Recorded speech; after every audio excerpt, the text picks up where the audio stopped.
Breaking news. The vault is open and the fright reels have escaped. With your hosts, the Jims. Sit back and put on that raincoat because it's going to get bloody. Bloody awful if you ask me. Fright Reels is brought to you by Slap Happy Toys. Slap Happy Toys where nightmares play. Come on down, it's your lucky day. With every toy, a haunted smile, dark magic fun that'll last a while. Get your chills, get your scares. Slap Happy Toys, they're everywhere. Here at Slap Happy Toys, we use the best materials for your products like polycarbonate silicone from the base of active volcanoes. With every toy, a haunted smile, dark magic fun that'll last a while. Get your chills, get your scares. Slap Happy Toys, they're everywhere. They're everywhere. They're everywhere. Slap Happy Toys. Hey guys, Hi, we are Jim and Jim, and this is Fright Reels. how's it going, everyone? I can't answer you, dude. Why don't we Oh. say things to them that they don't have to answer? Hmm. What wine are we having today? It is Decoy. Is it the cab or It is the cab. It's very, Mary likes that a lot. very full-bodied. Has a little bit of oaky taste. We are the Jims. I'm Jimbo, I'm Jim. and we're the Jims, and this is our Fright Reels episode. 12. So, for those of you that are new to the station and our website, we want to Facebook, all of that stuff, YouTube. Yeah, We follow got us it. on Facebook, Instagram. So be a mensch and like our Facebook. So what it is we review horror movies. Yes. We do at least one podcast a month and at least one written review per week on our social media platforms. And today, episode 12, we will be reviewing what movie, James? The Sinners. Oh, man. Or is it just, I think it's Sinners. just Sinners. It's just Sinners. Yeah. There's no the. No, though. Dude, Sinners, Very man. good. I was very surprised it was that good. You know, I would like to say I was surprised, but you know why I wasn't surprised? Because it keeps coming up every one of these we do, because fucking Subway Paul texted me and was like, dude, have you seen Sinners? And I'm like, no. He's like, Yep. go out of your fucking way. Yep. And I was like, God damn, man. We're going to have to not share, at least through half of this, not share what the story's about. We're not going to do Kind of. spoilers? But we'll Oh, have- you don't not want the first 10 big minutes, spoiler? maybe? Yeah. I got you. Yeah, I think. You don't want them to know that there's a Wookalar in the Yeah. in the hills of St. Louis. So the Wendigo. whole place the whole movie takes place in the mountains of St. Louis. There's a Wookalar afoot, and the year is 2047. And the chupacabra eats the babies. Chupacabra. So Mark Twain rides a chupacabra into St. Louis. No. Oh man, this movie's fucking good. So you know another reason I knew this movie was going to be good and that you didn't is because I'd seen Creed. Oh, yeah, I did not. And I was really, really like blown away by Creed, man. You may or may not remember me going on and on about it when we had first seen it. So Yeah. those of you who saw Creed, obviously Creed is, in the Rocky family of movies. It's Apollo Creed's son. Is Rocky his coach, I think? I didn't see it. I can't fucking remember. I think so. I think so. Anyway, it was really specifically just really well made, man. It was executed very well. It had it was interesting to me, Jim, because it had the thrill and the excitement of like seeing those first Rocky movies in the 70s, but not the same kind of thrill and excitement, because the thrill and excitement that happened in Rocky was appropriate for the 70s. The thrill and excitement in this movie was appropriate for the 2010s. Yeah. You know what I mean? He matched the storytelling of his age, of the time. And that's the best way I can put it. And it's the same director, right? Yeah. Well, his name's Ryan Coogler. Kruger? And it had Michael B. Jordan in it. Who's in Who's Creed. in Creed. So Okay, they're yeah, like, yeah. They're- like De Niro and Scorsese, or Tim Burton and Johnny Depp. or who's the other guy Scorsese's doing these days? Leonardo DiCaprio. Leonardo DiCaprio. I just had an excuse to touch you, Jim. They always touch me. Any fucking way. They're really good together. What did I say before that? They were good together. Before that, man. We're talking about something else. You fucked it all up. It was Apollo. He's a really good director. Oh yeah, Kruger. Do you know who Kruger is from Seinfeld? It was George's boss. No. He was there for Festivus, Okay. and and they were going to do the feats of strength. He was like, "Who am I going to fight? How about George?" And George had to fight him. I only get half of Seinfeld. Like, it's funny, but it's not as I was like, all the way in for a while there, man. I'm one of those fuckers. Yeah. Anyway, what was his name again? Freddy Krueger? Coogler. Freddy Coogler. Ryan Coogler. That's what I said, Ryan Krueger. So Ryan Coogler, the director, aside from this and Creed, does he have any other works of note, or is this is kind of like the ones that are getting his career kicked off? Yeah, I think that these are the ones. I didn't really look into his career that much. Let's put this out there right off the bat. We're not going to dance around the fact that it's movies by black people or it's white people or this, and everyone's like, oh, you can't talk about this, you can't talk about that. It's an interesting subject. It's not a matter of racism. I think it's terribly interesting. Some of these black horror films are like a real thing now. 20 years ago, that didn't exist. Yeah, it's set in the Delta, the Mississippi Delta. Right. And it's a time where there's the KKKs active. And But I mean, with like Jordan Peele and shit. Oh, yeah, yeah. You know, I mean, he's making good horror movies. Right. And it's like and as far as the genre goes, it wasn't really a thing 20 years ago. Then you had like Leprechaun in the Hood, you know, and it started getting kind of cool. And there's some other good ones. But now between Jordan Peele and this guy, and I think there's one other guys, it's really cool, man. It's exciting to see. And yeah, like you said, so it takes place in 30s. They never really say, but yeah, it feels like the 30s because they bring up Al Capone. And they bring up the Civil War, not Civil War, the World War One. Yeah, so the 20s even maybe. Yeah, they didn't get into anything with Prohibition, so I don't know. How long was Prohibition? Prohibition was how many years? 2 years, 3 years? It was like 17 years. It was like people's entire generation. Well, that sucks.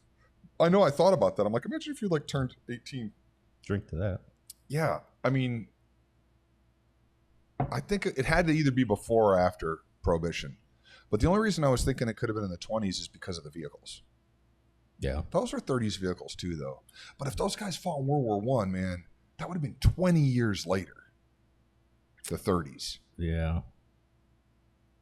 That timeline doesn't jive very well. So there's twins that come back, and they had grown up in the Mississippi Delta, and they come back, and they're from Chicago, and it looks like they were gangsters at some point, or they are. So essentially what it is, they left Mississippi and joined the Army.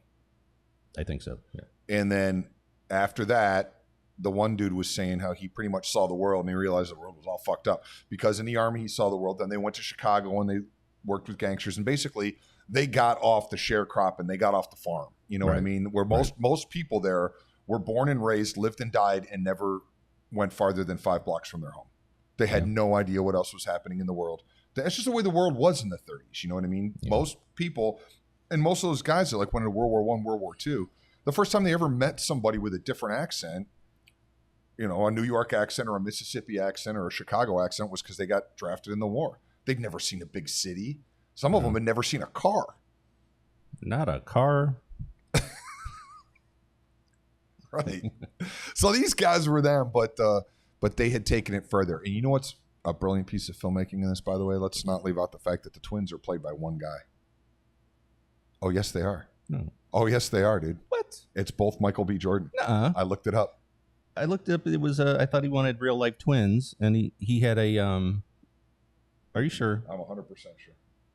I knew we were going to discuss this today because you and I had discussed it a couple weeks ago, and you were under the impression that it was I even two think people. the twin did he was a body double for him in the movie. No, in some movie. No. The same guy is a body double in both movies. What kind of shenanigans is that? Look at it's fucking brilliant filmmaking is what it is. There's nowhere I read that. All the stuff I looked at. No? Damn you, internet. Look at Michael B. Jordan played Smoke and Stack. What?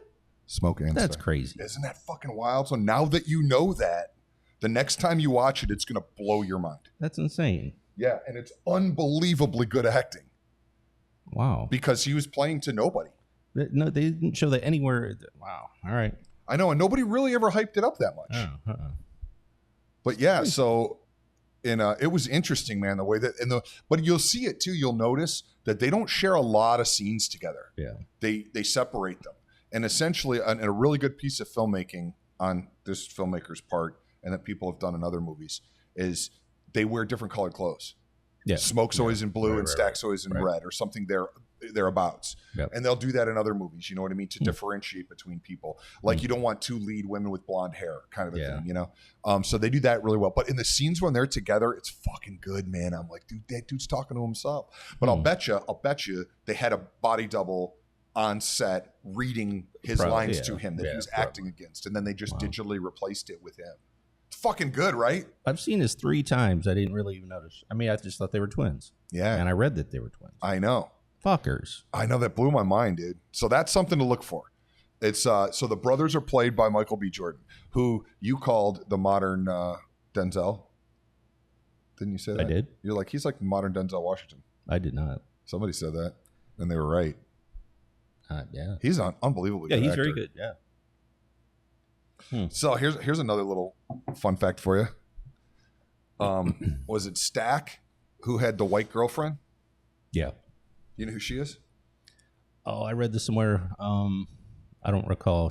She's married to the Bills quarterback. Really? The actress is. Wow. What's that dude's name?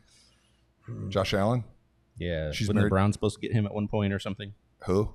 The Browns. Who? You know, those guys. He's married to Josh. She's married to Josh Allen, dude. They got Wow. married this year. Okay. All right. She's a really good actor. Yeah. She was good in that. Yeah. Anyway, Wow. All right. all right. So we're getting way off topic. There's a big surprise. Yeah. Okay. So anyway, so essentially, start us back to where you were. You said they went away to Chicago. Now they came back home. And they wanted to start a what they call it, a juke. A juke joint. Yeah. And so they buy this barn or shit. No, it was a It's an old it was factory shop, mill. a It was an mill, old mill. a sawmill. That's what it was. And they buy it off this white guy. And Why is the floor so clean? yeah, and so yeah, so you find out later on that the floor's clean, and I guess this is a spoiler. Spoiler alert. That the guy sold it to these 2 black guys to end up getting them all together, so the KKK can come in and kill them all. That's why the floor was Yeah, so clean. because they And keep they doing fucking knew it too. They're like, why is the floor so goddamn clean in this mill? Because they cleaned it up because it was covered in blood from the last people they killed. Yeah. All right. So And that's all crazy. That's all sort of underlying story. A very small underline to the movie. Yeah, because of, but you know, but I mean, if you're going to make a movie about the 30s, how can that not be a part of Right. it? That was And the they underlying show- part of life. and they show up and they start taking their old friends from the old days out of the cotton fields and different things like that, and they want to build up this place in one night, so they get it all ready. You know what it's kind of like? It's kind of like when you get a new coach, let's say at Ohio State or something, and then he gets his buddy from this team who wants his offensive coordinator, and he wants this guy to do the defense. He wants this guy to be the quarterback coach. You get all your best players. They get this big guy from the field, and he's going to be the bouncer. There's going to be security, and then he knows the Chinese grocer, so they're going to do the catfish for him because they want to have some food. But also, his wife makes signs, so she's going to be in on it. Right. And so they're putting this whole thing together to have like a one big premiere night at the new juke joint that they're going to run And make a in bunch of Mississippi. money and I mean, take off. the idea though is to have it open for more than one night. Like they wanted it to be their new juke joint. yeah. And essentially, like a white person's bar was a barrel house. Yep. And a black person's bar was a juke joint. And there is no question in my mind I would have rather have hung out at that fucking juke joint, dude. They were jamming. Oh my god, dude. Oh, that fucking music is so good in that movie. So, and one of the main characters is a kid, and he plays guitar. Yeah, he plays And- fucking slide guitar. And he plays guitar they got from he said it was from his uncle. No, those guys gave it to him. Yes, and he said it was from his uncle, but it really wasn't. It was actually his dad's. They said it was from some like blues legend. That's right. But it ended like up being his dad's. Yeah, like it was from, fucking Sonny Boy Williamson or something. All right. And well, he's a harmonica player, but it doesn't matter. But all right, so let's get into that real quick. So this movie is absolutely steeped in 30s blues, man. The music is fucking unbelievable. They picked the coolest songs. The kids riding in the car playing. They go to meet the harmonica player who's sitting there busking on the corner blowing harp Right. because they wanted to hire him away to play at their juke joint that night because he was like the legendary harmonica guy in town or whatever. Well, he's just sitting at the train depot on his box playing. Then the kid went to play his guitar and he was like, put that fucking thing away. This is my corner. You know what I mean? Like, you ain't allowed to just start playing. Right. So the kid that plays the guitar is Miles Canton, is his first movie. And he was an actual musician, but this was his first acting movie. Is that right? That's right. He acted very well too. Yeah, he's good. He's the first person you see in the movie. Yeah. It's got that Quentin Tarantino thing where Coming it starts into at the the end. church. Yeah. And it has that underlying religious, you're a sinner, boy. It's got an underlying, right, like a Bible Belt, Southern Baptist 30s thing. It's got the blues thing. It's got a horror thing. It's got a touch of gangster stuff.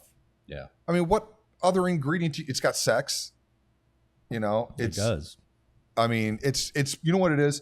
That juke joint is the sex, drugs, and rock and roll of that time. Yeah. Drugs being whiskey, sex being sex, and rock and roll being the blues, As long as there's, sex and drugs, I can do without the rock and roll. Yeah, what a fucking... Dude, I love that goddamn movie, man. It's acted so well. It's shot so well. Yeah, it was a high dollar movie. It went up to $100 million was the budget. Is that right? And they made that back, I'm sure.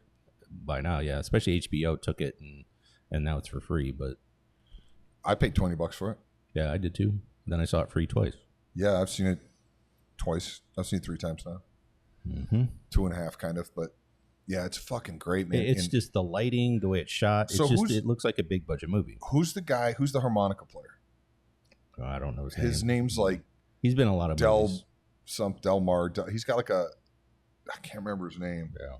Is it Delbert Grady? Yeah. Yes, sir.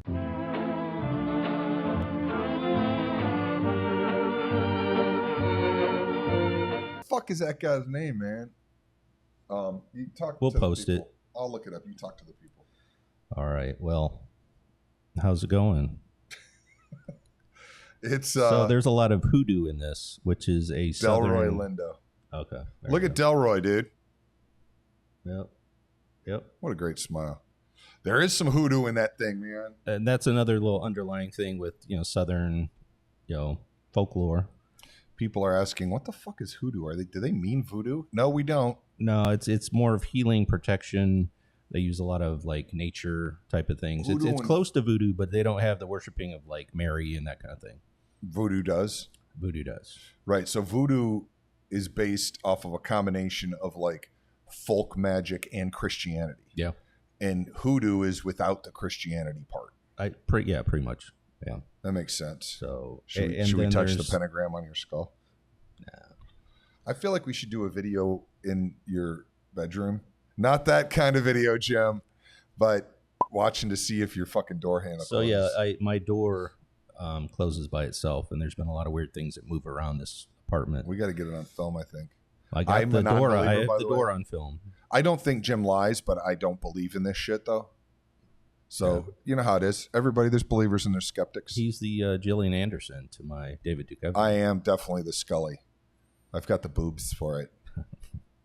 I had a little Scully thing for a minute. You have a Scully? Yeah, she was good. Yeah. The best is that cover of Rolling Stone with her and the Creature from the Black Lagoon. Right. Let's put it up on the wall. You're welcome. And then, right.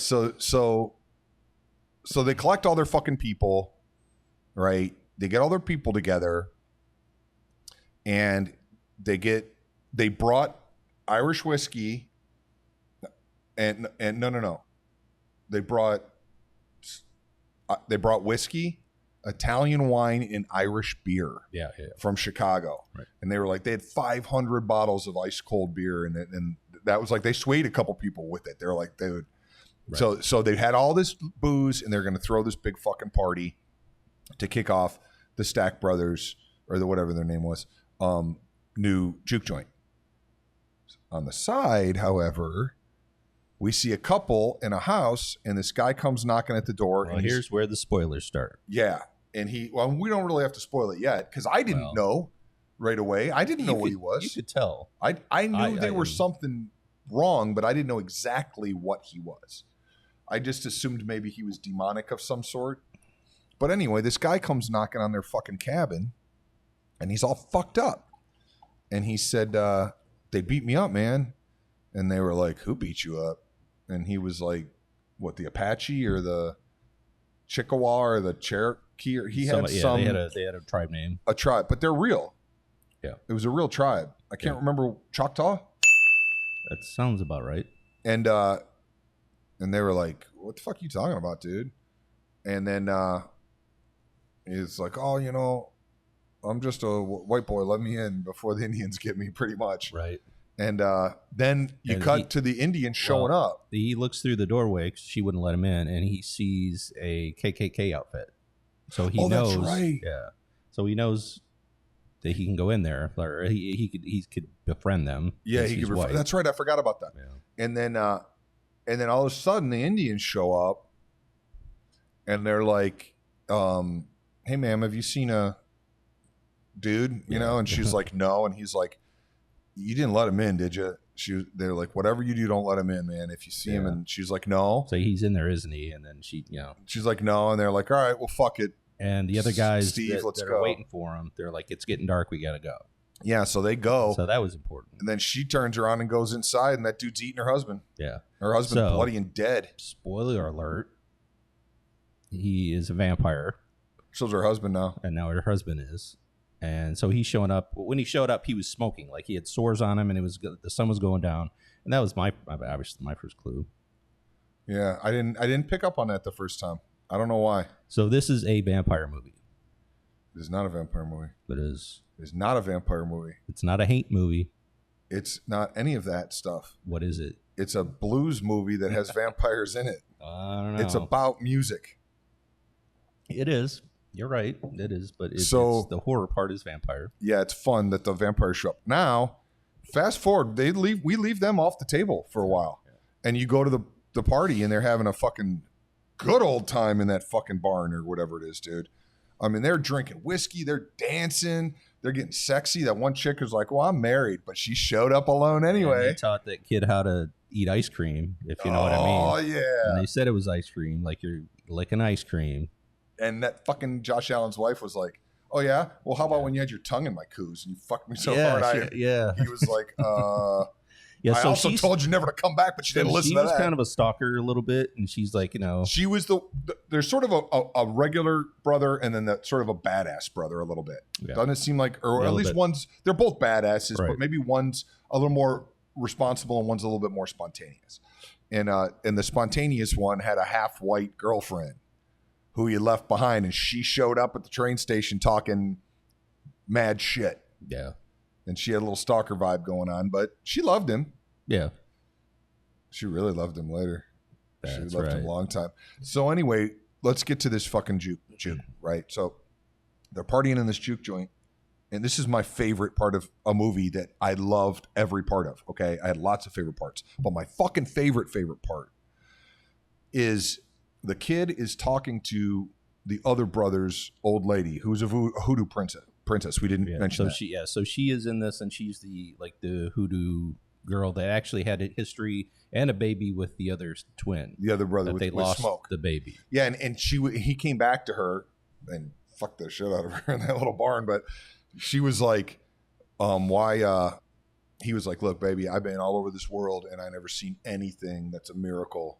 All I've seen is power and money that gets that power. And she was like, well, how do you know it wasn't my spell that kept you fucking safe all these years? Because he was still wearing the mojo bag. Yeah, and then he was like, well, how come you couldn't save our baby? Yeah.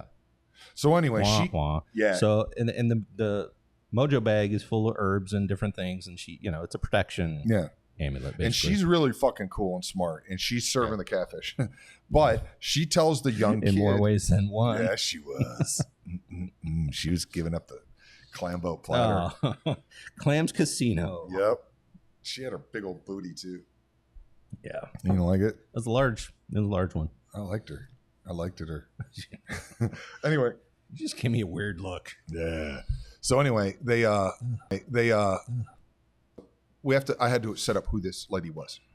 She was talking to the young kid who was his first night playing guitar out in front of everybody. It was his first all this shit. And she was explaining to him that you sort of hear in a dialogue while he's playing how powerful music is and how it's like a spiritual thing and it's the only like sort of true magic in the world, and it brings together all of our past and our future and all of that shit, and it's fucking wild while he's playing. In the beginning of the movie, they show little graphics of different cultures and music and that kind of thing. They tell that little story. Well, then while he's fucking playing, the spirits of those things start showing up. Yeah, and so there's huge like, dance sequence. Yeah, which in the filming of the movie, that wasn't even on the script. They did it one day, and it was all like ad lib. That's unfucking believable. So he's jamming, and they're fucking dancing. But then there's like 1,000-year-old like Mayans dancing, like spirits. They're almost see-through, right? Which the some of the dress in that was from Coming to America. Oh, is that right? Yes! Yes! Fuck you too! So anyway, so they're dancing, but then there's like, and then there's like some recently, like maybe 1800s, like, you know, people singing and dancing. Then there's like a dude from the 70s, like a Bootsy Collins type guy playing and dancing. So like she was saying, their past and their future doesn't exist when it comes to the magic of music. And because of the Asian couple there was some like kabuki dancer Asian people, and it was the coolest fucking scene, man. The guy wearing LL Cool J's costume. It was his actual dress, his actual clothes. Was it really? Yeah. The Kangol, it all comes back to Ladies Love, man. Yeah.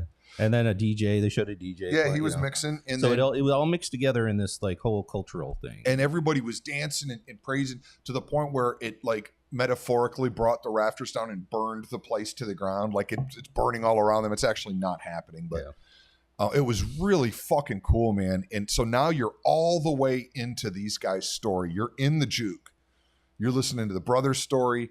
Both of their ex-women are there that both have colored pasts. There's a lot going on. Then the fucking vampires show back up. Well, the white people come knocking at the door. Come knocking and they say, "Hey, we heard some music and we just want to have a drink and play some music." Well, we're here to play. They got banjos and guitars. Yeah, and they played. What was it? Well, Robin, so they're like Fly Robin Fly or something. No, Pick 'em Dry. I don't know what it was. So they're like, well, we just want to, we want to come here. We heard the music, got good money. We just want to spend some money and play. Now, anybody that knows vampires, you guys know that they can't go in unless they're invited, right? Which is why that dude got invited in the first place to bite the couple. Well, now the couple and he are there with banjos and guitars. And they were like, let us play for you. So they sort of auditioned. And everybody's like, these guys are pretty good. But the one brother's like, something ain't adding up. He's like, this ain't adding up. Because they were acting very strange, almost like they were weird.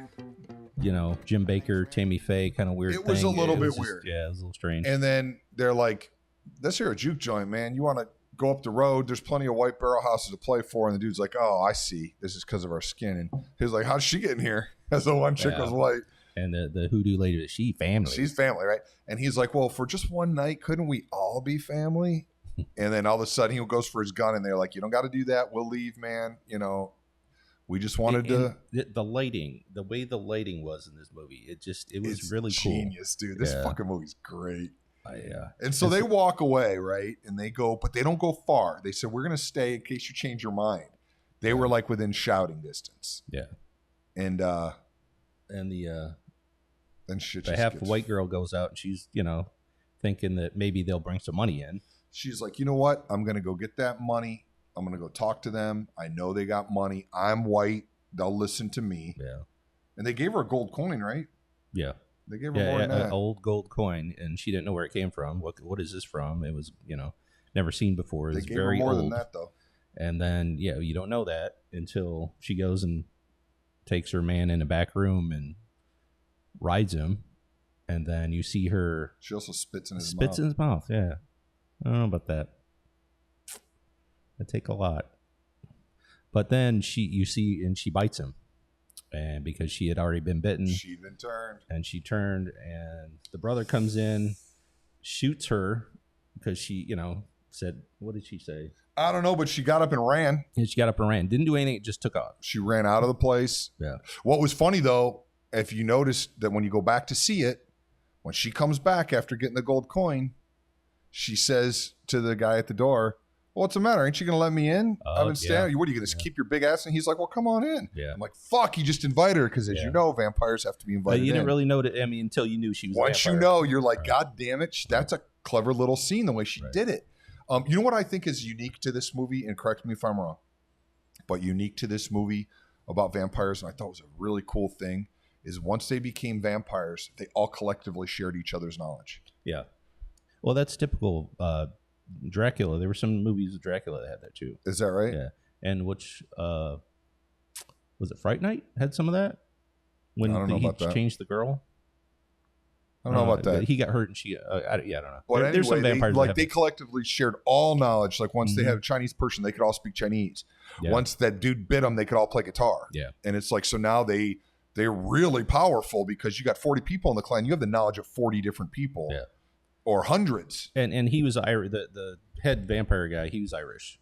And so they have this scene where they start, well, we're getting ahead of it. I don't care if we're getting ahead of it or not. It's just like the fucking scene of them and the Juke. Yeah, but it was the Irish version. It was Irish jig, and they're dancing all around all these vampires that have already been turned because they all leave. Because after the one girl turns into a vampire, most of everybody leave. They kick everybody out. Yeah, they're like, so shit's cool because Stack got shot too. Yeah, so or they got eaten. Yeah, so they all get sent out basically to slaughter.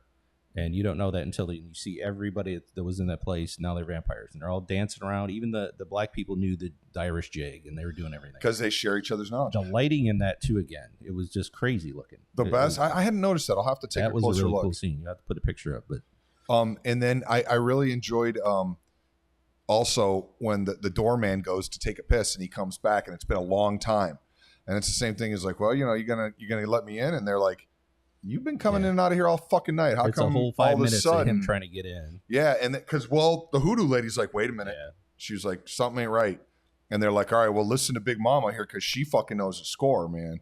And she thought they were haints, and a haint is basically a southern demon, and they were not a haint because she knew something was up. There was a couple of reasons why, and in the South, in real life, they put the color blue at your door so they don't come in your door.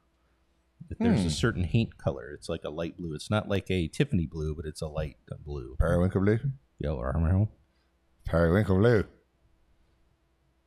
Speaking in tongues. Periwinkle blue.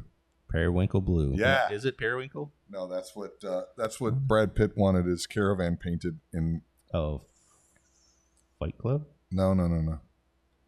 Fucking the one when he's Irish.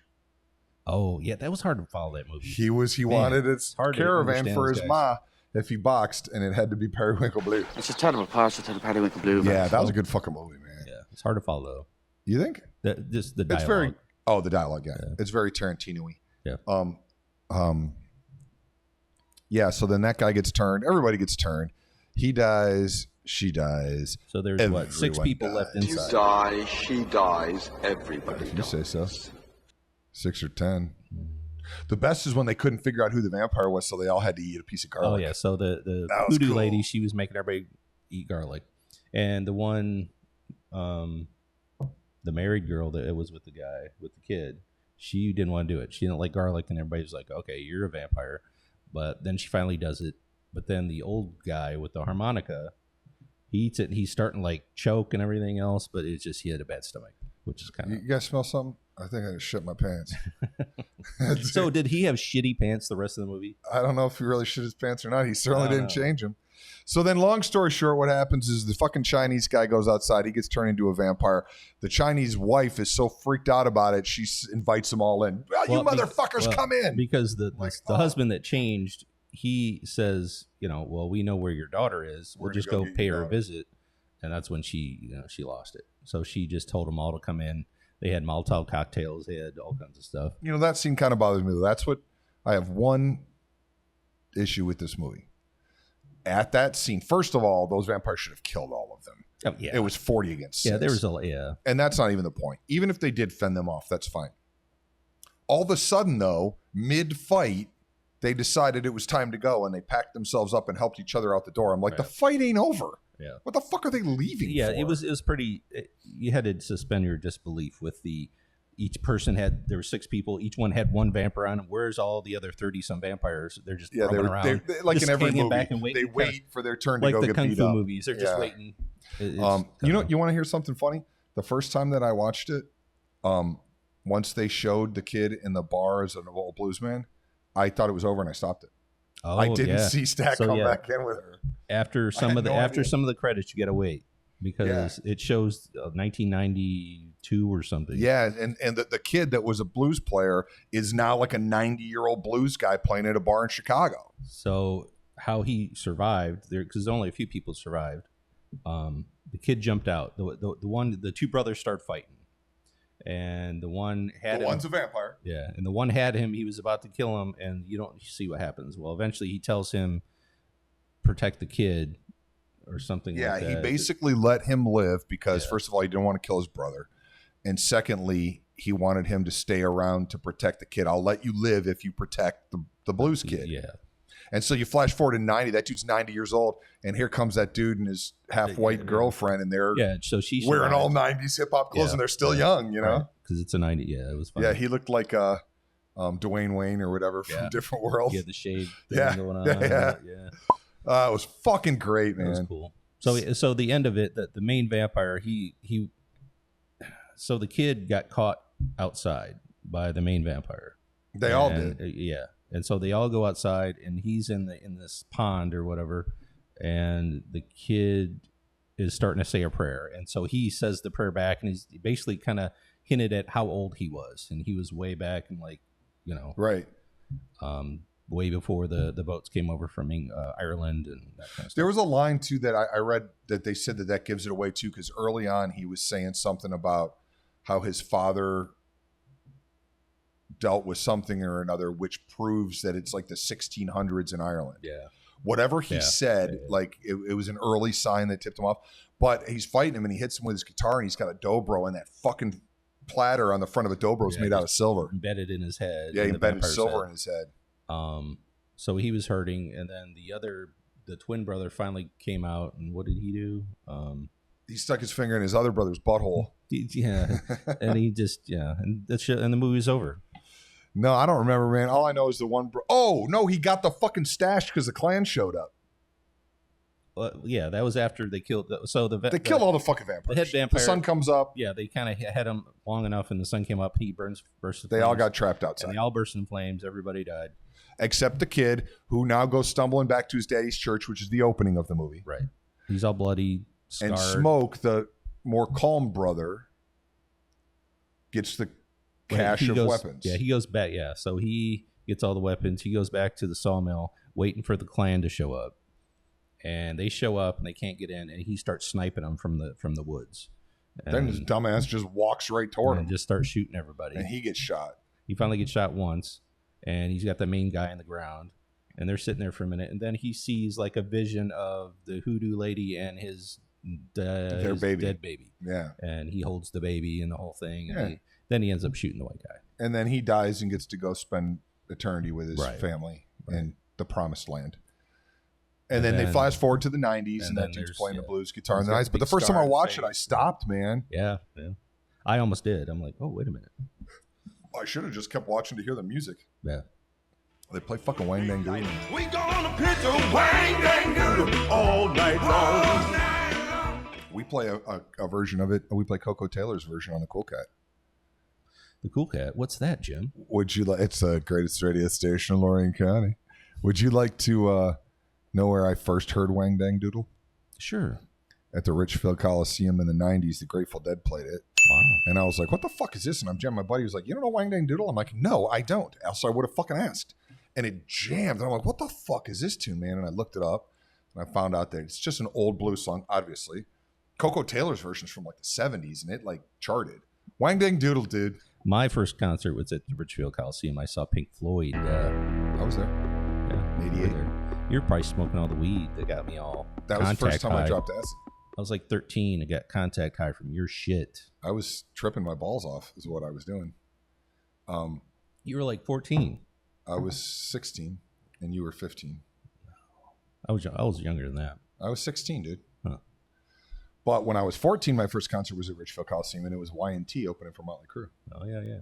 I know that story. Yesterday and Today. Is that what this stood for? Y&T? Yeah. Oh. And they shortened it. Stupid. Yeah. It's lame. All right. So I give the Sinners. Do you mind if I go first? Go ahead. I give Sinners 5 fucking bloody raincoats, man. Wow. As far as I'm concerned, there's nothing about it I would change. The acting was spectacular. The writing was spectacular. The filmmaking was spectacular. The music, the story, everything. I wouldn't change a single thing about it. I would almost give it, I'd say 4.5, just because a 5 is like The Shining. It's like a masterpiece. This is close. Yep. That's what I call it. I call it a modern masterpiece. I think the reason it's pushed over 5 for me is because of the fucking blues, dude. I mean, how can I not? Yeah. I mean, that's good. It's part of my life, dude. That fucking harmonica player who's kicking it. So you play harmonica? I do. Wow. So 4.5 and 5 stars for Sinners. So that brings us to a new segment on our show. In addition to reviewing movies, new ones in particular, we want to do a I don't know how to call it. What we're going to call this. So we're going to talk about a streaming service movie, and is it going to be always a recommendation, or will occasionally we talk about one that sucked? Oh yeah, we'll talk about ones that suck because there's a lot of streaming shit out there. So this is our sort of streaming service movie of the month. Okay. Yeah. It just so happens this one we both liked. Because there's so much, like how it used to go direct to video. Well, this is direct to streaming now. Right. Or created. I mean, Shudder's got a bunch of original ones. In fact, the one that Terrified that I did on our Facebook, that review, that's a Shudder movie. Yeah. Yeah. So I'll let you introduce it since you actually recommended this movie to me. So I was looking through a bunch of different movies and I came across Brightwood, which is at a very low budget, and you could tell it's very low budget. And there's only 2 people in this whole movie. And it was on some free app, Movie or something you had to download? It was like Fossum Wasn't it Mubi? Moby? I don't think so. I think it was Fossum, which is a Roku. I don't know if it's a Roku channel or if it's a regular channel. Was it Flotsam and Jetsam? Yes. That's a band also. Yes. Yeah, kind of. All right, so this movie. So it starts off with Jimmy watched it and then recommended it to me, and I watched it that very minute, and it was great. Yeah, I thought it was good. I mean, so it's 2 people. They're going for a jog. They're a troubled marriage. She's like bitching about. They're almost basically on the verge of a divorce. They're in a cabin or something, and they're jogging around a lake. Yeah, they're into development. And she goes, "I want to take a run through the woods." And there's this path through the woods, and they start running, and there's a big lake in the center of this path. And you run around the lake, basically. And it turns basically into a time loop where they keep seeing the same thing and they keep passing the same thing over and over. They can't get out of it. And they can't get out of it. And which is sort of wait. I think with these we shouldn't spoil it at all. We should just say what it is and that we like it, right? So that they'll watch it. We're recommending for them to watch it. I recommend this. Don't you think? Yes, that's a good idea. And I recommend it as well. And I want to say another thing about it. When we watched it, we were saying how, like you said, it's very low budget. You can tell it's filmed like low budget, but it's acted superbly. Yeah. The 2 of them, there's only 2 people in it. They are really convincingly good in this movie. They might be married in real life. They're not, but we looked it up. And they're actually both actors. Like they have more parts. Okay. You know what I mean? They're on their way up kind of thing.